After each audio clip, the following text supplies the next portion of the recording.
Hey everyone, welcome back to yet another episode of the Herbalist Hour. Today we have on my friend Yaakov Levine, and I don't know if Yaakov necessarily identifies as an herbalist, but he's certainly a nutrition expert. I'm excited to dive more into his story. I haven't really had a chance to kind of hear about your background and how you got into herbalism and thus nutrition. The other thing I wanted to say was we actually asked the HerbRally audience to submit nutrition questions in our last updates video, and we got about 130. I highly doubt we'll be able to get through all of those today, but Yaakov's going to do his best. So Yaakov, welcome to the show. Yeah, thank you. Yeah. Good to be with you here, and I'm very excited to have this conversation and answer questions best I can. That's right. So yeah. So first, I really want to know, how did you get into herbalism and thus kind of your transition into becoming a nutritional health coach?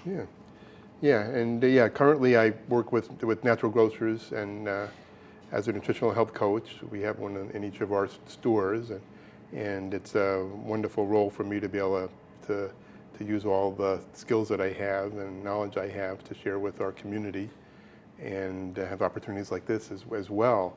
My hobby from a young age was learning how to be healthy. I grew up, my dad had heart disease and was disabled from when I was about 5. And for most of my life, I've been trying to do it differently and try to be healthy so that I wouldn't have heart disease like my dad had. And had various, it was a hobby. It was a hobby, and at various places that I worked, I was kind of like the health nut. And I had tried different kinds of diets, macrobiotic, vegetarian. Now I eat a more omnivorous diet. And that path finally in the late 80s took me into doing this work professionally. I was in the corporate world, living in Oklahoma and Tulsa, and got downsized out of my corporate job. I was a project manager for a manufacturing company. Did some aptitude tests at the university about what to do next. They said, "Oh, you should be doing some kind of work helping people." Didn't know what that would be. Maybe going back to school. And after I left that appointment with that information from that counselor at the university, I stopped at my local health food store where I used to hang out a lot and read their books and pick their brains, and got a job offer to work in the supplement department at the health food store in Tulsa. And within a period of time, I was working in management, and have been doing off and on that kind of work ever since. I've worked in other retail settings, and also worked in private practice, and now back in retail. And I got to getting more of an herbal background when, as part of my role as a retailer in California, in the Bay Area, I got to do a weekend retailer visit at Herb Farm, and then that grew. A few months later, I did the what they called at that time, back in the 90s, apprentice program, and got connected with the Brighton Bush Herbal Conference, and started finding more herbal teachers to learn more and to be able to dive deeper. And and then through my connections with people I connected with in the herbal community, I got to more nutrition studies, and got my credentials as a nutritional therapy practitioner, and used those credentials to do my role here at Natural Grocers. What's the school called that you went to for the nutritional therapy? It was the Nutritional Therapy Association. Oh, okay, that's right. Out of Olympia, Washington, and it's a year-long program, and they have 2 different programs. I did the functional. So I have an FNTP as my credentials, functional nutritional therapy practitioner, and looking at the whole body and not looking at symptoms or things like, and just it really tied in well with my herbal studies. I did the apprenticeship. I also studied with Tornillo Dog, program that she had that was online at the time. It was before online. It was, sure, before internet.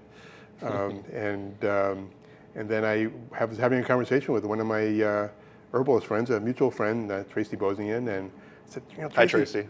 Tracy, what can I do to tie everything together? Everything I've learned, and herbal medicine and nutrition.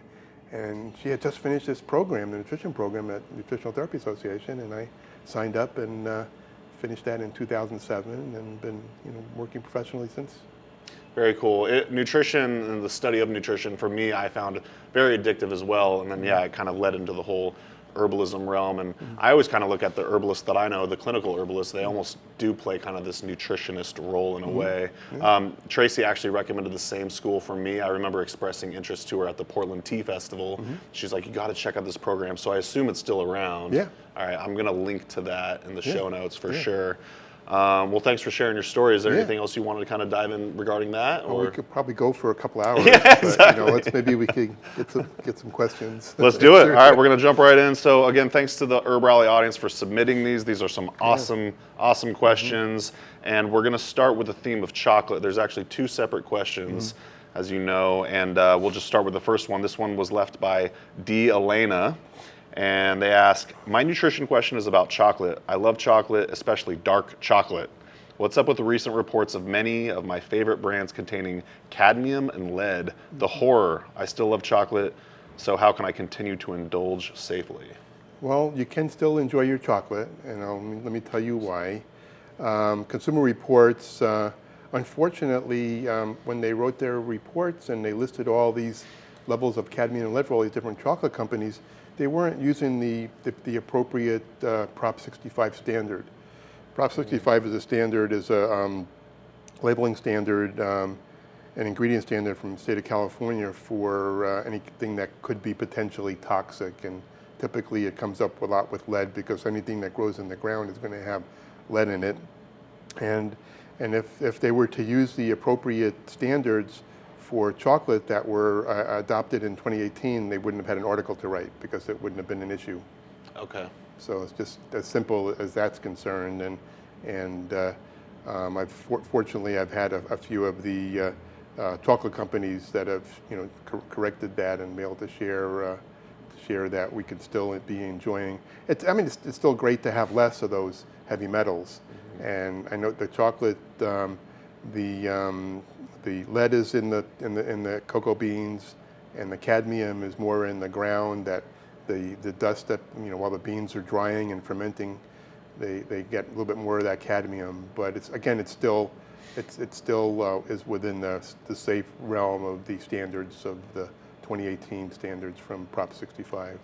I remember working at Mountain Rose Herbs. Any product that went to California would be slapped with a Prop 65 sticker, no matter what it was. So.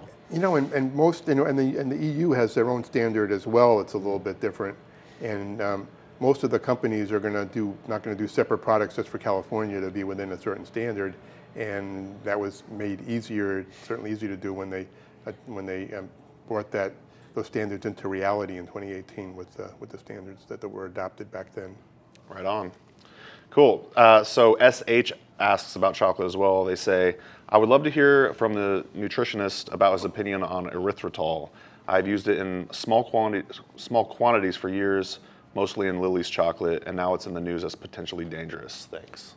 Yeah, there was a recent study that was published from the journal Nature that talked about erythritol being related to cardiovascular issues, and when you take a deeper dive into the study and what they were reporting was this. When they did that study, it was before erythritol had gotten its GRAS status to be able to use in foods. The GRAS, generally recognized as safe, which is a standard that a ingredient has to pass to be able to be put into food ingredients. So they weren't measuring erythritol that folks were ingesting. They were measuring in these studies endogenous erythritol. We produce it in our bodies as a reaction to having more sugar in our system, circulating in our system. So the folks that are having high amounts of erythritol, endogenous means it's made in our body. Exogenous would be what we would get from external sources. And so the erythritol that could be potentially a problem is what's produced as a result of having too much sugar in our diets, basically, and also higher levels of insulin and insulin resistance. When we have insulin resistance, we have carbohydrates in our diet that turn to sugars, but then the insulin isn't able to get the sugar into our cells, so we end up having it circulating in our systems, and that's when we would, as a reaction, we produce more erythritol. Okay. And so it's probably there needs to be more studies, and I guess at some point maybe there'll be a study to study actual when it's used as an addition to our sweet treats that we enjoy. I know with a lot of folks doing ketogenic diets or low carb diets, it's more and more in foods, and so I guess for myself, I've been using stevia for many years, and stevia at one point also didn't have GRAS status, and it was being sold as you can get liquid stevia that was sold as a body care product, and we were able to use that. I used to grow my own when I would live somewhere with longer growing season in Southern Oregon, and then dry the leaves and just use that as a sweetener. And it's a little more less processed than the extracts and the processing of the erythritol or the processing of the stevia extracts as well. Stevia extract is basically just the plant, and then it's tinctured. Is that well, they just isolate the rubenicides, just one part of it. And as a herbalist, I like the idea of the whole Sure. plant. Yeah. There's constituents in the whole plant that we can benefit from, so I like to. That's my preferred way to use a stevia sweetener. But I think if you're using it not overusing it, honey and maple syrup are wonderful choices as well. That's what we use a lot in our household. Exactly. Yeah. Right on. Cool. Eclipsic Herbs says, I'd love to know their thoughts on how nutrition advice can vary based on culture. Oh yeah, I really liked this one. For instance, here in the States, carbs like rice are frowned upon, even though many cultures around the world see it as a staple food. Thanks so much for doing this. Yeah, that's one of the when I look at myself as somebody working with folks functionally, part of it is like, well, what part of the world is this person from, or their ancestors from, and we're kind of wired to eat what we're used to. And one of the examples that I think of, I'm doing a presentation this week on health benefits of salt. The title of the war on salt. We can probably do a whole conversation just about salt, and there's the Korean paradox where in the Korean diet they'll have 6,000-7,000 milligrams of salt a day as a regular part of their diet, and not having any. They have the lowest rates of high blood pressure, of the other populations that have been studied, and salt has been demonized as being problematic for raising blood pressure. So we've been told since the 70s not to use salt. Again, it's not really good information. The reason that we have high blood pressure would be more from the extra insulin that we have when we have a high sugar diet, and the sugar insulin makes us retain sodium and raise our blood pressure. So again, it's looking at it a little bit closer to what's really going on is always a good thing. So I try to, when I'm working with folks, as doing a coaching session or when I'm teaching, I try to be where the folks are and where they are culturally. And so if somebody's is having issues with blood sugar imbalance, maybe they need to look at where in their diet they can moderate the carbohydrates. Maybe it might not be the rice part if that's part of their culture and their comfort to have. It might be looking at other ways to reduce carbohydrates so that they can meet their health goals. Just on the salt front, doesn't it kind of depend on what kind of salt you're consuming too? Say like the pure refined stuff versus say the Himalayan pink salt. Yeah, definitely, and that's part of the problem is we can have all sorts of health challenges when we eat a lot of processed food that's loaded in sodium, and but we really need it. It's critical. When I work with folks that are with athletes, one of the first things I talk to them about is don't be drinking so much water unless you're having a lot of salt with it. You can make your own. If I can give you a quick recipe for a quick electrolyte drink that you don't have to purchase. So I will get real salt, which is one of my favorites. It's from Utah, and I think it might have the most complex mixture of trace minerals or electrolytes in it. And I take a quart mason jar, the appropriate name. And I put a cup of real salt in it, fill it up with water, let it sit overnight. Mm-hmm. And it's something that's called Soleil. Maybe you've heard of that. It's an old-fashioned way of doing electrolytes. So when you get up the next morning, you'll notice there's a little layer of salt at the bottom of the jar, and then you know that water is fully saturated. It's holding all the sodium chloride and all the other trace minerals in there. And after we've been sleeping all night and being dehydrating, not hydrating while we're sleeping, start your day off with a tall glass of water, warm water. Add a tablespoon or two of the Soleil to that water and drink that to start your day, to rehydrate. Start your day off that way. And I use that, I'll suggest that a lot with athletes or anybody that's the summer when we're sweating more and losing more. But if we're just getting water intake and not getting the trace minerals that come in that salt, then we can be dehydrated, because basically we're pouring water in and pouring it out and not using it. And I jokingly say with the folks, when you get up in the morning and you look in the mirror, you're seeing make sure everything's working right. You're seeing a billion cells that are working together. Each of those cells need nutrients and need water. So you want to get that water to the cells, and that those electrolytes or trace minerals is the delivery system. Such a good reminder. I've been trying to be better about waking up in the morning, just chugging a pint of spring water right when I get up, as opposed to immediately consuming some sort of stimulant. And I love the tip about making it. You call it the Soleil. Soleil, yeah. Yeah, that's great. I've been doing that for years as well. Where you can add a little bit of lemon juice as well, and to help with the acid-alkaline balance. That'll be a good thing as well. And or apple cider vinegar, you can do that as well. Yeah. And it's just a great way to start your day off, and maybe later on have some of the stimulants.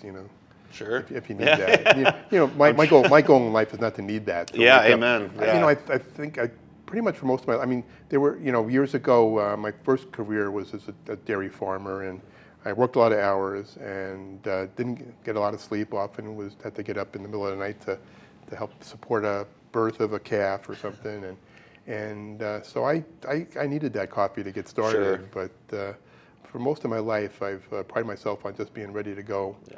From not having to need a coffee to wake up. It's definitely become a crutch. Yeah. And I love a good organic coffee. I love the taste, but I'll have that later in the day, just for enjoyment, not to wake me up. Totally. Yeah. Sweet. Well, we got onto water. That's great. I didn't expect that. All right. So Jesse Jens asks, "This is fun. Thanks for the community that you've grown and continually expanding with your tending." Thanks, Jesse. I'd like to hear about cooked foods versus raw food and what an optimal balance might be per season, body type, or other factors. Thanks.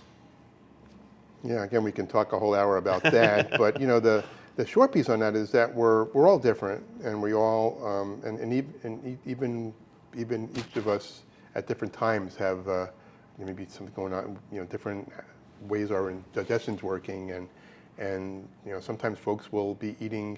Not having the digestifier they need, and not be able to digest raw vegetables or raw foods, and would better be able to get the nutrients when they're cooked. Mm-hmm. And a lot of folks, they come to me and say, I don't know, I just eat really well, and I'm just not feeling good, and my digestion's off and everything. I said, well, try just eating cooked vegetables for a while, no raw vegetables, and they say, oh no, I can't have a salad, and they come back and see me, and I'm feeling better. So it depends on time. The Ayurvedic teachers teach us. We talk about it maybe in Western medicine. We are what we eat. Talk about that a lot. Mm-hmm. And the Ayurvedic doctors teach us we are what we digest. And so we need to look at for each individual, one of us, what's going to work for us to be able to digest our food. And in a lot of cases, it's more chance it might be cooked rather than raw. Yeah, it really comes down to listening to your body. Yeah, exactly. I think that's an underrated piece of advice. I don't know how many times I say that a day. listening to your body to folks, and well, is it going to be good for me? Well, what is it? What happens when you have that? Well, I don't feel good. Well, maybe it's not a good choice. Or I feel good. Or at least for now, it's not a good choice. Or right, on. exactly, Yeah. exactly, because we're constantly change as we age. I don't know if anybody listening to this, you have any stress ever? Yeah. If you're having stress, then your digestion might not be working as well as it would if you were in rest and digest mode. If we're in what we call fight or flight mode or sympathetic mode, it's harder for us to digest our food and get the nutrients. We can be eating really good food and still be malnourished. Yeah. You're not what you eat, you're what you digest. What we digest, and we are what we don't digest as well. Sure. Which is another part of that of that picture. Yep. Nicole Shepard says, I know magnesium is a huge deficiency across the population, and I'm wondering what are some of the most common nutritional deficiencies and what are some herbs that can help? Thank you so much for sharing your wisdom. Yeah, magnesium is one of the biggies because there's like 300 different enzyme operations in our body that require magnesium, and I'd say probably maybe 80% of our population doesn't have enough magnesium, and it's hard to get. I'm a lifelong foodie, health coach, herbalist. I'd love it if I could say, okay, you can eat this food and you'll get all the nutrients you need, and I don't think we can anymore. Really, it's very sad. And as we get more and more into more regenerative agriculture and building the soil, and we'll have more nutrients. Another term that I like to use is we are what we eats. Mm-hmm. It's so. For example, if we're if we are eating organic and regeneratively grown produce, then the soil is going to have nutrients in it. The organic farmers will add minerals to the soil between crops. They'll do green manure. They'll do maybe less tilling, hopefully, and there'll be more nutrients. If the nutrients are in the soil, then it will be in the food. I think I got lost on the. Was it because of the birds? Yeah. Yeah. So, well, I could chime in too. I want to finish that question. Yeah. Do you want me to reread it? Yeah. Let's redo it. Yeah. Sorry about that. That's all good. Amanda will work it all out. I know magnesium is a huge deficiency across the population, and I'm wondering what are some of the most common nutritional deficiencies, and what are some herbs that could help? Well, again, magnesium is a biggie because we need that for over 300 enzyme operations in our body. We can't use our vitamin D if we don't have enough magnesium, and about 80% of our population doesn't have enough magnesium. And again, with our organic and regenerative agriculture, we get more nutrients in our foods, but still probably not enough. And when I think about herbs to support, to get nutrients, I think more about looking at herbs for supporting digestion. So if we're supporting our digestion, then we'll get more nutrients that are in our food. So, including minerals too? Including minerals? Including minerals, oh, wow. yeah. And that's, don't let me forget about talking about infusions, but Yeah. but as far as just eating, from our herbs and our vegetables, if we have enough digestive fire, and so traditionally, I don't know if you ever had a salad before meal with like salad greens. Sure, yeah. And if we don't smother our salad greens with a lot of sweet tasting salad dressings, they have a little bit of a bitter taste. Sure. And those, so we traditionally start our meals with the bitters, which send a message to our brain, and send a message to our digestive system to, create the digestive juices we need to get the nutrients out of our food. So when I think about minerals, I think about, okay, let's support digestion. So herbal bitters is a favorite of mine and regularly in my repertoire for myself, and trying to remind folks to not multitask while you're eating as well. That's a big issue in our society. I don't know how many times when I'm driving on I-5 coming into town and I see somebody, they're on their phone, they're texting, they're eating a sandwich, putting makeup on all at the same time and driving. Yeah. It's kind of scary anyway. Yeah. And so they're probably not going to digest that meal, and eventually they're going to come see me because they're going to have digestive issues and malnutrition. Yeah. So supporting digestion is really important. Our green leafy vegetables are going to be rich in magnesium and calcium, and so having organic and regeneratively grown is best, or out of your backyard, of course, if you grow that way. Sure. And supporting digestion. I think that's a little bit of a theme we're having today. Supporting digestion is really important. I was so proud of my daughter. She asked for arugula the other day, which I don't know if I necessarily consider it bitter, but it definitely has some pungency, and maybe to some people it would be bitter. But yeah, there's probably all sorts of other phytonutrients going on in there. Yeah, it's one of the most nutrient-dense greens we have, so that's wonderful. I love it. Don't forget, and you didn't want me to let you forget about the infusions, which I actually had a question about as well. Yeah. Basically, say I'm consuming lots of oat straw and nettle infusions. Do you think we're getting enough magnesium from that? But what I've been doing lately is I've been adding magnesium powder to my oat straw infusion. I'm just curious if is that overkill or? No, it's not. Yeah. We're mainly going to be getting calcium from those, and we've learned from our wonderful teacher Susan Weed about infusions, and so I learned it. If we were to and what we learned is to do an overnight infusion, to fully get the minerals out of the herbs. And if you were to do just a few minute infusion of oat straw or nettles, you'd get maybe 50, 60 milligrams of calcium. An overnight infusion, you'd get 500 milligrams out of that same cup. Wow. And those are wonderful ways to get those nutrients that way. And adding the magnesium to that is a wonderful combination to maximize the benefit of that. Very cool. And it's just a wonderful what we can get. Some herbs we get more benefit when we do an infusion than we might do a alcohol extract or a glyceride. So that's a good thing to know. Yeah, I actually kind of like the flavor of the magnesium I use. I think it's called Natural Calm, powder stuff. Yeah. So, all right, on to the next question. Verity Herbs and Wellness asks, I would love to hear from a nutritionist about the different types of magnesium and their indications. Thanks so much. Yeah, great. That's a good segue.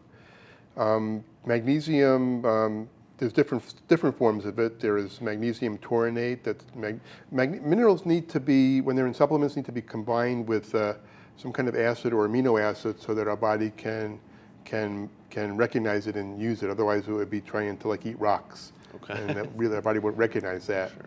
So there's different combinations for different goals. There's a lot of crossover, but for example, if you combine magnesium with amino acid taurine, you get magnesium taurinate, which is great for supporting cardiovascular health. If you're combining magnesium with threonic acid, you get magnesium L-threonate, which is a form of magnesium that will cross the blood-brain barrier and get more magnesium to your brain. And one of my favorite forms, besides the calm magnesium that you mentioned that you add to your herbal infusion, is magnesium glycinate. It's magnesium combined with amino acid glycine so that you absorb it a little bit slower and have the opportunity to have it on board more hours of the day, and without causing digestive upset. And some folks will be sensitive to magnesium, especially the less expensive forms. Say, for example, magnesium oxide will not absorb well, and it'll just hang out in the colon and just collect water, and then you end up, folks will use that often as a purgative. And so again, with minerals and other nutrients, we need them 24/7. We don't just need them, for the couple hours after we take a supplement or eat a meal. So when we have something like the magnesium glycinate on board, we'll have it on board 24/7. You take some in the morning, you take some at night with breakfast and with dinner. And your body doesn't have to do triage. If your body does triage, some of the operations that need magnesium will happen, but some of them won't. And when we talk about health, my goal in life is to increase what I call health span. We have lifespan, how long we live. Yeah. And our health span is how long we feel good. And that gap is getting wider and wider. And when we're looking at having nutrients we need, all the times of, day and night, that's one of the, key crucial ways that we can support our health span, so that we'll will feel good. You know, I want to have like a really wonderful day and maybe teach a class or hang out with some friends. And you know, if I don't wake up the next day, you know, I'm not in a hurry for that. Sure. But that I've you know, lived my life to my fullest up to the last minute. Yeah. That's my goal. We all have people in our lives that we've seen suffer, and maybe the last few years weren't so cool. And so that's part of why, even I tried, you know, retiring from this work a few years ago. I can't, because I'll still need to teach and share what I know with folks. I love it. Yeah, magnesium does seem like a pretty affordable way to significantly improve health overall. Yeah, I have somebody come in to see me yesterday, and they you know, they were looking for they have issues with sleep. I said, okay, you have issues with sleep, and do you have any muscle cramps? Yeah, muscle cramps. Did you have a bone density test? Yeah, I did miserable on that. I have osteoporosis. And I said, well, and then the last question I asked was, do you crave chocolates? Oh man, I have to eat chocolate all the time. Those are all indications of being low in magnesium. Okay. And it's kind of like, you know, all the dots were connected.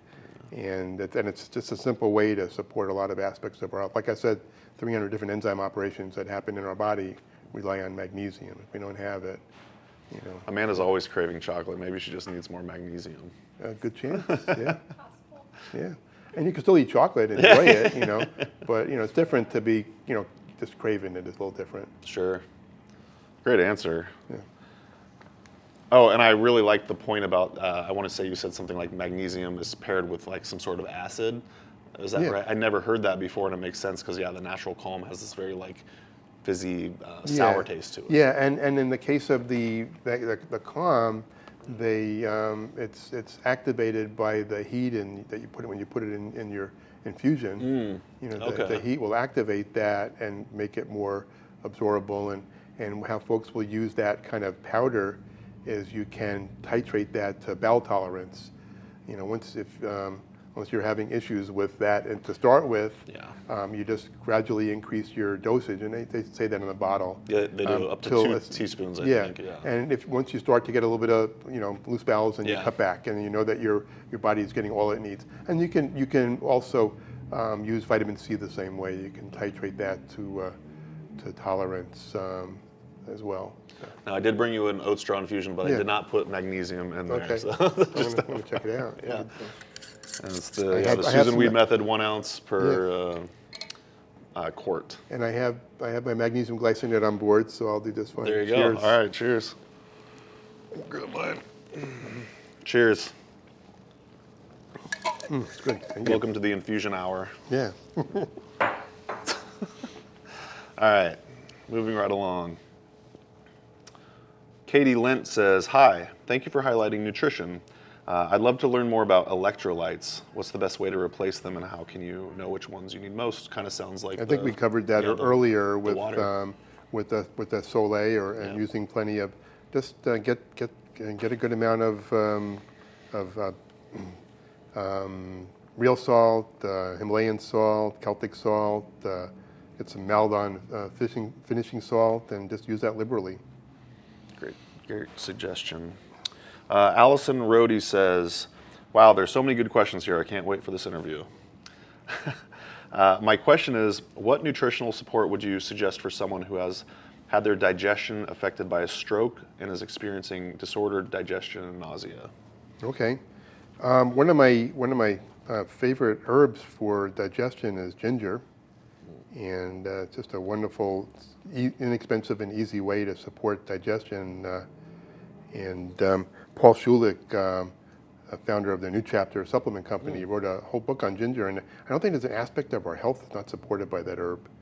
And so it's a wonderful choice for pretty much anything that ails us. Also, you know, again, herbal bitters to support with impacts like strokes and other challenges that impacts our nervous system. So you want to be able to support your digestion with whatever you can, using herbal bitters, and also, you know, again, trying really hard to not be multitasking when you're having a meal. You know, years ago I had opportunities to do a 10-day meditation retreat, And everything about that retreat, when you're walking, it was walking meditation. When you're sitting, you were sitting and working on your breath and just connecting with being mindful in the moment. And when you're eating, you were not sitting across from anybody. You were not making eye contact. You weren't talking. You weren't on your phone. You weren't doing. All you were doing was eating. And it was a wonderful lesson for me to learn about how when you truly get into that rest and digest mode or parasympathetic mode, how wonderful our digestion can work. So for somebody that's been impacted by something like a stroke, that would be really ideal to do eating meditation, basically. And we do so many things. We try to have no phones at the table in our house, and we don't succeed most of the time. But we Thanks talk for your about honesty. we talk about it. We talk about doing that. Sure. And and we definitely, I'm grateful that I didn't grow up watching TV while we eat. My parents didn't think that was a good thing. And we do so many things while we're eating, and that we're not designed for that. We're really designed to just be focusing on our meals and not be doing all that multitasking. I mean, we're in the multitasking era, I think. Such a good reminder. Yeah. Oh, yeah. I read a book very influential early on in my hippie days as I became a hippie, and it's called Be Here Now. Yeah. And I remember there was some chapter based specifically around when you're eating, just focus on your eating. Yeah. And it's probably a very underrated aspect as far as like improving your digestion and everything. If everybody watching this today, if that's all you learn from this, that would be huge. Yeah, I love that. Really important. Kathy Wynn asks, are herbal glycerites nutritional as much as infusions? I've been making them and started adding hibiscus and rose extracts to my teas and even ginger ale, and I love it, but don't want to waste it. Thanks, guys.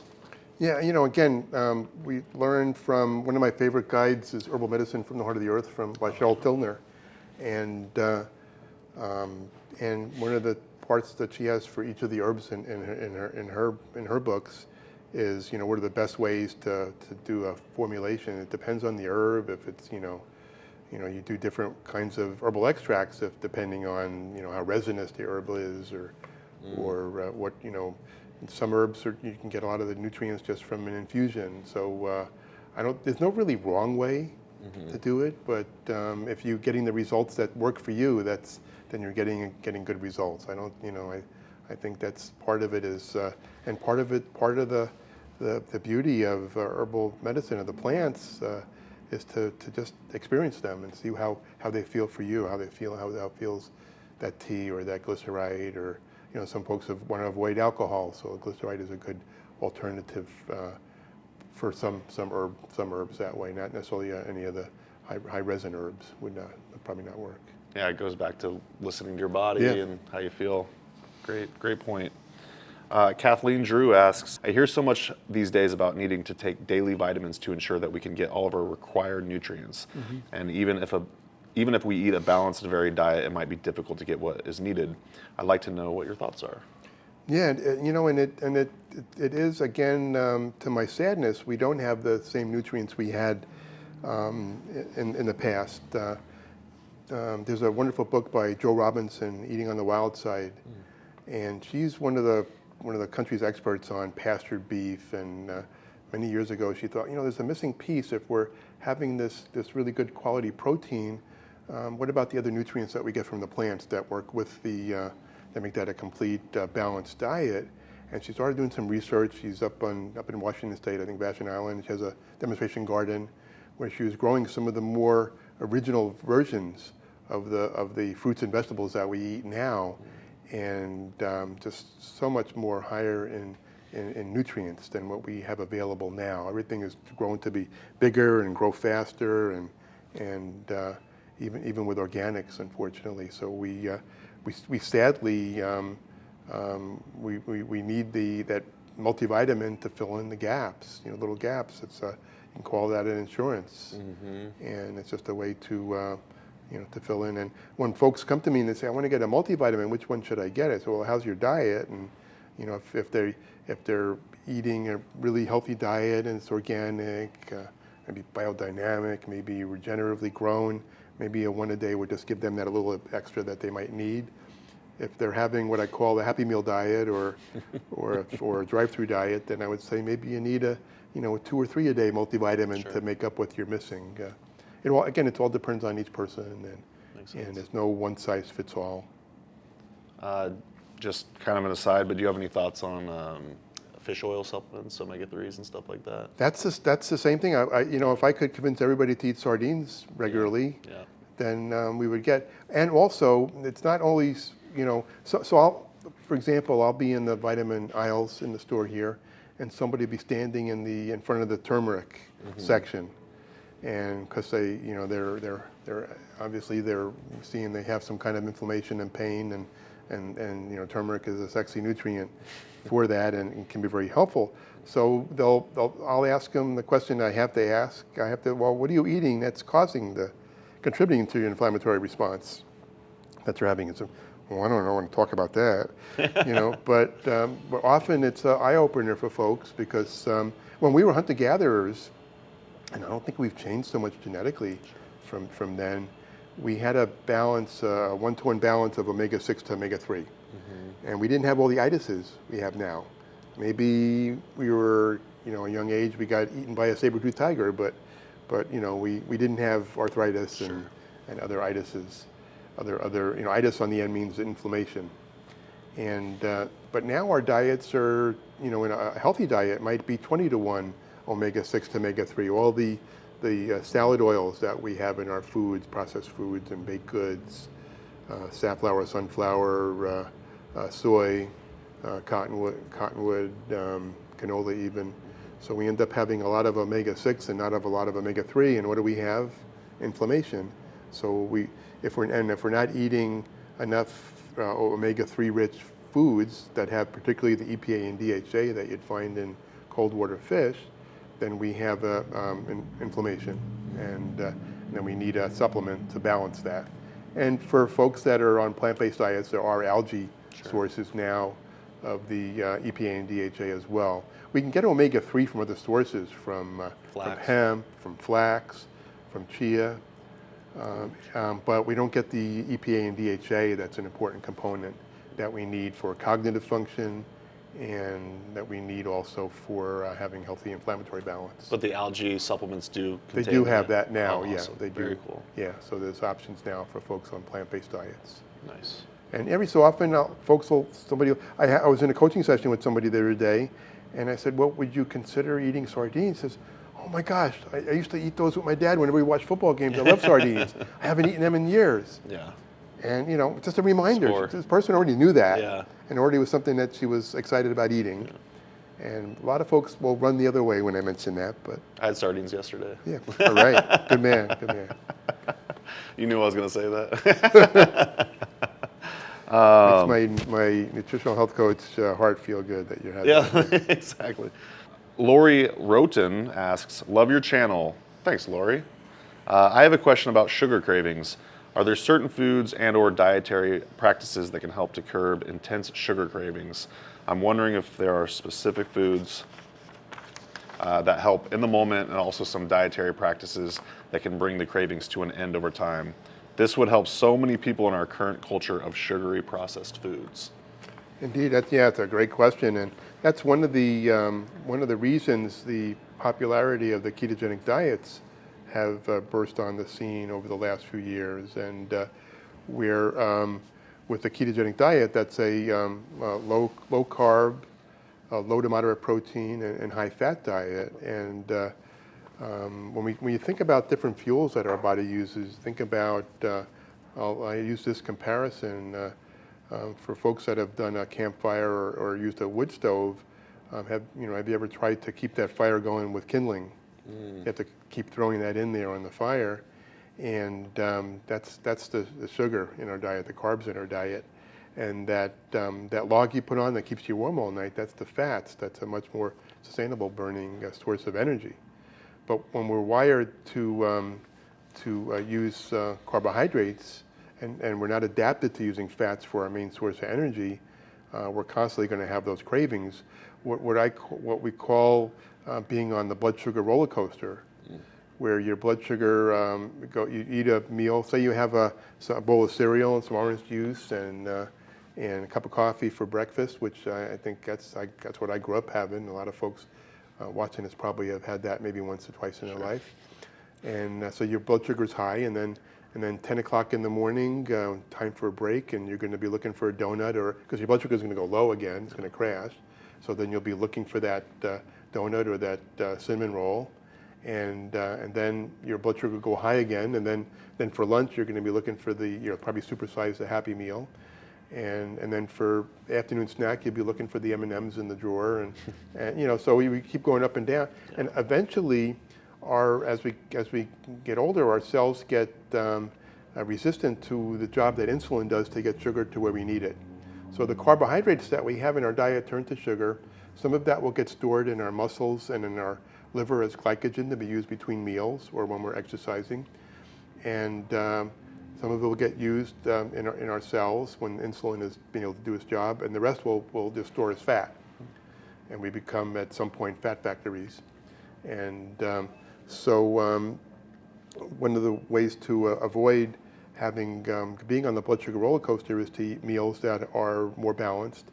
So instead of the bowl of cereal and orange juice and or any kind of juice, the juices are just so high in. Fruit's great for us, but the juice is just sugar. If we were to have, say, some eggs and some green beans or some spinach, and you can still enjoy that cup of coffee or a cup of tea, and you notice you won't be on starting your day off on the blood sugar roller coaster, and that can ameliorate those cravings. And it just takes practice to do that. And usually we look at a 21-day, trying something like that for 21 days. And there's some books that are built around that, and other guides that guide us to try to break that habit, to break to being on the blood sugar roller coaster.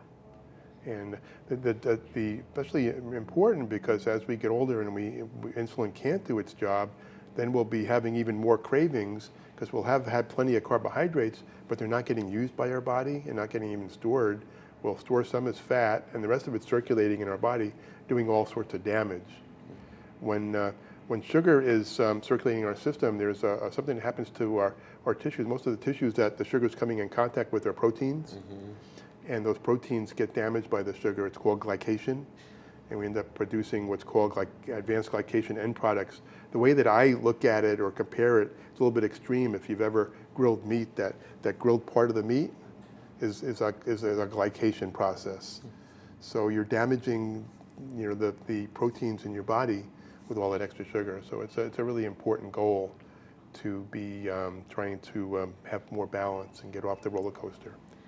So it sounds like with time and initial just difficulty, you could eventually change your cravings just based purely on maybe eating more protein and fat. Yeah, when I've had the opportunities to teach a series of ketogenic diet classes as in my role here, and so I've tried to walk my talk and to do what I've been teaching, and what I've found for myself when I've eaten the low carb, low to moderate protein, high fat diet, I had no cravings for anything at all. I'm never actually even hungry.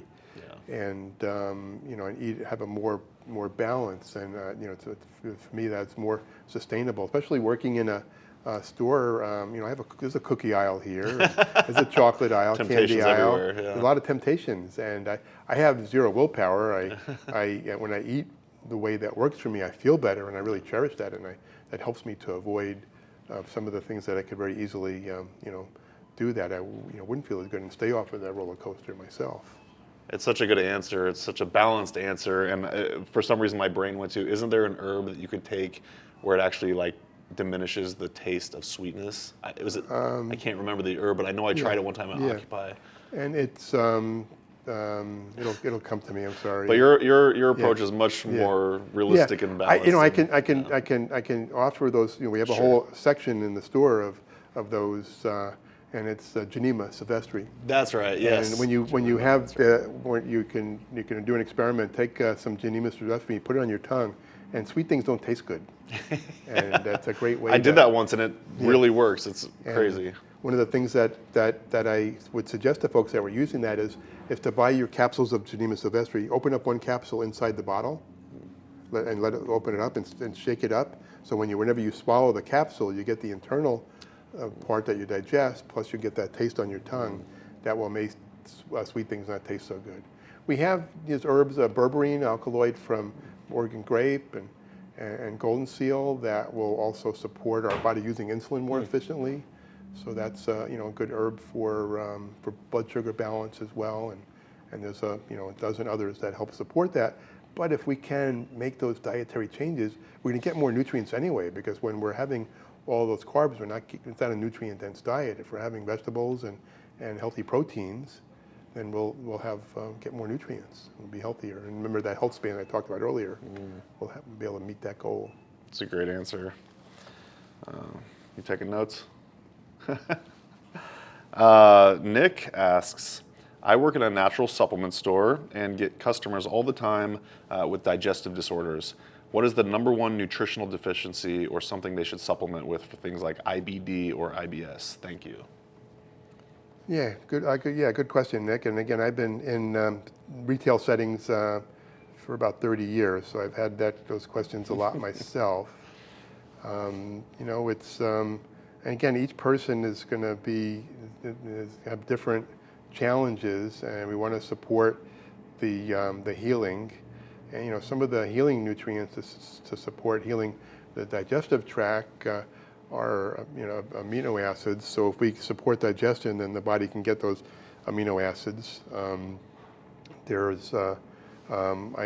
Looking at the balance, the microbiome in the gut is important as well, and eating probiotic foods, all the K foods, kraut and kombucha and kvass and kimchi, and depending on the person and what they tolerate, kefir or kefir, yogurt, those are all foods that can support gut health, and there are some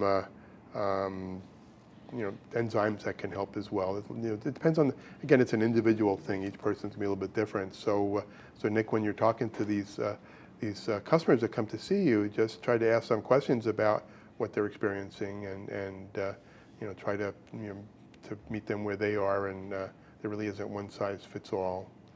And again, peppermint and a peppermint infusion is one of my favorites for calming intestinal upsets and challenges, and it's a good way to, and that's so easy to grow and harvest from our own backyards, and we always have some dried peppermint around our house. How about chamomile for something Chamomile similar? as well. Yeah. Chamomile as well. I like to tell peppermint's a little more soothing. Okay. If you get, especially if you get some of the oils, it'll be a little more soothing for your intestine.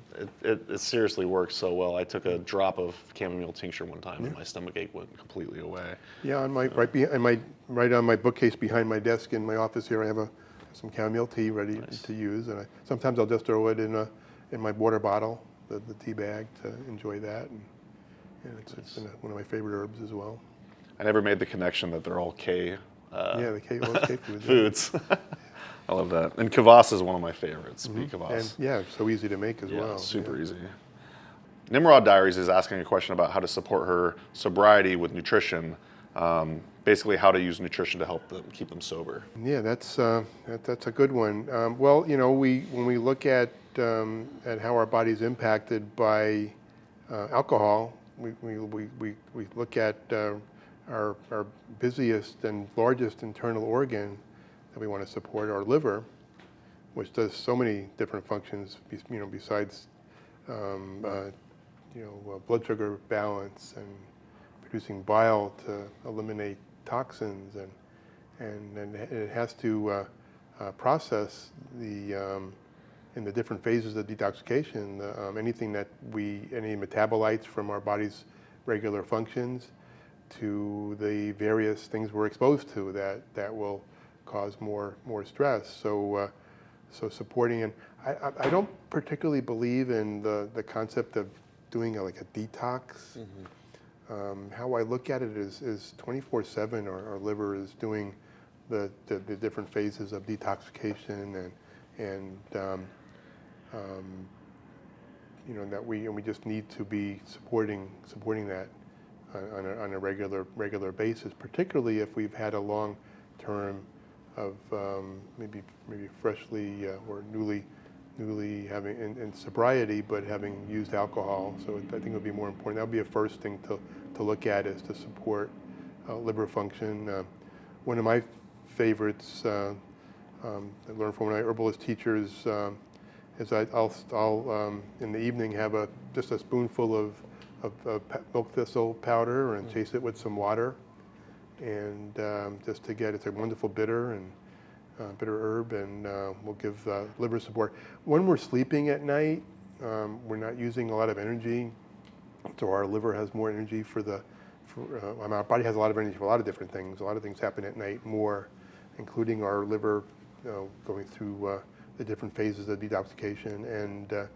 And if we don't support our liver, and if our liver has been stressed because of things that we've eaten or imbibed, then the different phases are not going to be working in sync. If once we detoxify as part of phase 1, those metabolites are more toxic than they were before, and if phase 2 is sluggish, then we can be impacted. A lot of folks that come to see me because they have sleep issues, I fall asleep fine, but I wake up between 2 and 5 in the morning. It's typically, I suggest maybe instead of a sleep aid, they support their liver function, because then more of those processes are happening. Sometimes if things are more toxic during that intermediate time between phase 1 and phase 2, that can impact our sleep.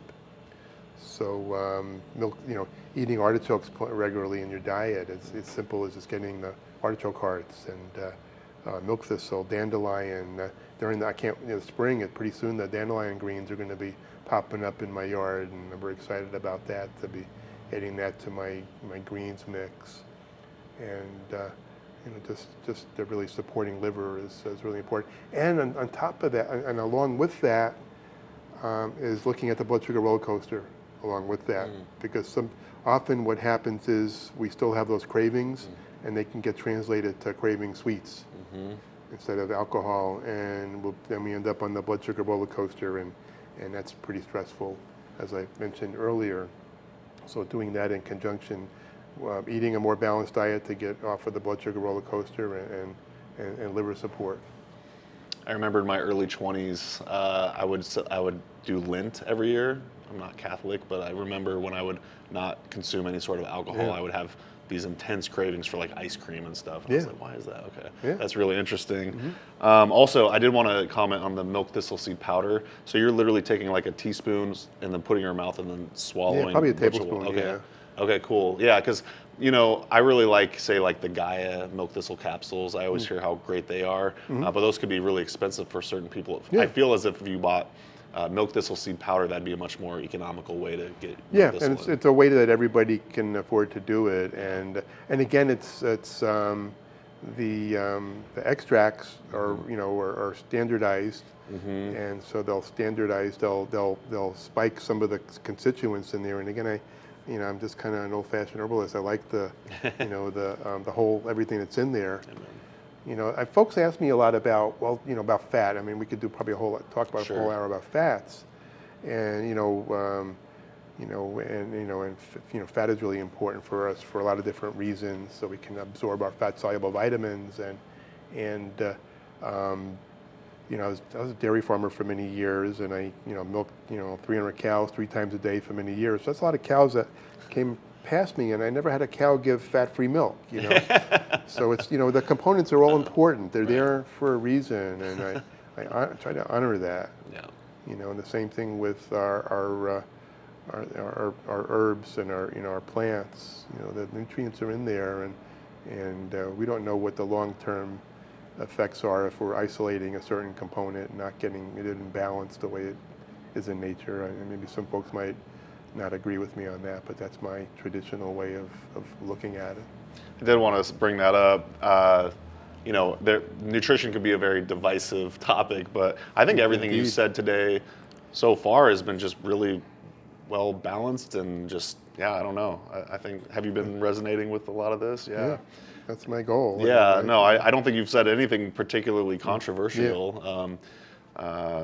But yeah, I totally feel you. I did want to say there's a great creamery here, and we could edit this out if you don't think it's appropriate. But there's a great creamery here in Eugene called Nancy's. Yeah. And anytime I see their fat-free yogurt, I go on to the next one. I get the whole fat one. So yes, I totally agree. And again, that's one of my favorite companies. Wonderful people, yeah, amazing people. I love a lot of friends in that company, and Natural Grocers, our standard for our dairy products that we share is only from pasture-raised dairy. And when we were getting ready to open the store in 2014, and here in Eugene, I was afraid, well, what happens if we don't have Nancy's products? That would be hard to have a store here. And fortunately, it worked out okay, and we were able to have that relationship. And that's great. But most of the dairy in this state is not factory farmed and not pasture raised. You were asking me about living in Wisconsin. That's my least favorite part, is I don't have access to Nancy's. So Britt Zerly asks, would love to learn more about nutrition and hormonal imbalances. Specifically, what are the best foods to consume while trying to maintain a plant-based diet? Speaking of controversy. Yeah. Well, and for hormonal balance, I again focus on liver health. One of the challenges when we were having hormonal imbalances for whatever reason at different stages in our lives, often because of our toxic world and how hard our liver has to work, and because of our blood sugar imbalances that make our liver work harder, that often we'll have hormones that our body has that are been used that are in the process of being conjugated to be broken down and eliminated. But if the process is not working the way it should, then our body will get confused. Like, well, how much do we need to make of this? Is that what's in my liver? Does that count? And so I would look at first rather than saying, okay, this herb will support us during, menopause, or this one will support if we have, PMS or whatever. Let's look at supporting liver health first, and then maybe add on top of that other herbs or other nutrients to support hormonal balance. Our bodies are pretty amazing in trying to do that, to keep that in balance, and we just get in the way with that sometimes by not supporting the function of these wonderful organs that we have that do this really cool stuff. So Martha Hawks asks, Yaakov, what are your recommendations for optimal mitochondrial function? Mitochondria, that's the little energy factories that we have in all of our cells, and except for our red blood cells. And one of the popular ways to support mitochondrial health is to have less hours of the day that we're eating. That would be, probably have all heard of intermittent fasting, where we have a shorter window that we're eating, and the longer window that we have that we're fasting, that allows our cells to do the different processes our cells need to do to stay healthy. And one of the things that we'll do will support the mitochondrial health. And that's one of the simplest ways to do that. And it's not adding any kind of food or herb or anything. It's just having a shorter window of eating. So for example, getting up in the morning, and maybe your first meal might not be till 11 or 12 o'clock, and your last meal would be at 6, and you have that long window for your body to be doing, your cells and down to the cellular level, to be doing all the repair and detoxification and all the different processes that we do on a cellular level. You could probably do a whole episode just on that too. I do. I've definitely experimented with fasting quite a bit, intermittent fasting, and it does seem to be all the rage these days. Oh shoot, I had a thought I was going to say. Oh yeah. Have you heard of our project called The Art of Frugal Nutrition? So basically we're trying to help teach people how to eat nutritious foods on a budget. I want to do a module strictly on fasting and intermittent fasting, because really what's cheaper than not eating? But eating the right foods that are not necessarily expensive, but that will nourish you. And then back again to having that lower carbohydrate diet, so we have less of the cravings. And if we're eating the healthy fats and our vegetables, the lower carb vegetables, and healthy proteins, we're getting the nutrients we need. And then tie that in with not multitasking and supporting digestion, and we get all those nutrients, and we can eat on a better budget for sure. Sounds holistic. I love it. Yeah. And I know there's probably some safety concerns, so for sure do your research on fasting and whatnot. Yeah, of course. I should have, said anything, starting off here that, nothing here I'm saying is, is any kind of, I'm not going to contradict what your doctors tell you, or if you're making any kind of dietary changes, or, check how they react, especially if you take any kind of medications. For sure. We say we're not doctors and we don't play one on the internet. Right. So. Laura Van Horn asks, what's your favorite nutrition advice for starting down the path of personal holistic health? It's kind of an all-encompassing question. Well, everything that we just talked about for the last hour, I think would be, I think would probably answer that question with. That's actually the last question on here too, besides mine. So, very good. Yeah, that's true. Like I said, a very holistic approach, and I appreciate it. I got inspired from it, that's for sure. So here's the final question. So we're going to say herbalist, but you probably identify as an herbalist. Yeah. What's your favorite part of being an herbalist, and what's your big why that keeps you learning and growing? Well, the plants. Just the nutrients and the gifts of the plants is just an amazing thing.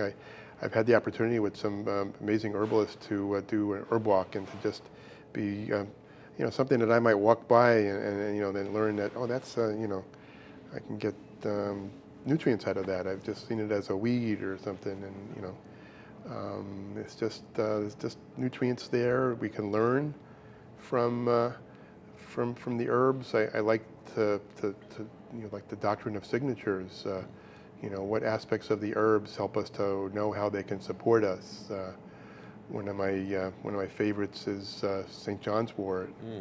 And the St. John's wort flowers we harvest on St. John's Day, which is the summer solstice. And that's the brightest time of the year that supports us maybe in the winter, some of our dark times, to help support healthy mood. So the herbs can teach us that way if we just look at them and look at their structure and how they are in nature. I love that. Very good. I've actually been consuming quite a bit of St. John's wort tincture lately, and I think it's very helpful. Awesome. Well, thanks. I got to ask, where can people learn more about you and your work? Well, at this point, you can reach me through Natural Grocers in Eugene. Go to naturalgrocers.com/Eugene, I believe, where I am, and reach out. I'm happy to answer your questions. Well, thank you so much for taking the time. Sure. This has been fun. I don't know if you know this, but me getting into herbalism was by way of nutrition, so it's been fun to nerd out, and we got to definitely do this again because there's 100 and something unanswered questions. So look forward to doing this again. Thank you so much for the opportunity. Of course. All right, everyone. Thanks for what you're doing. Yeah, of course. We'll see you in the next episode of the Herbalist Hour. Bye.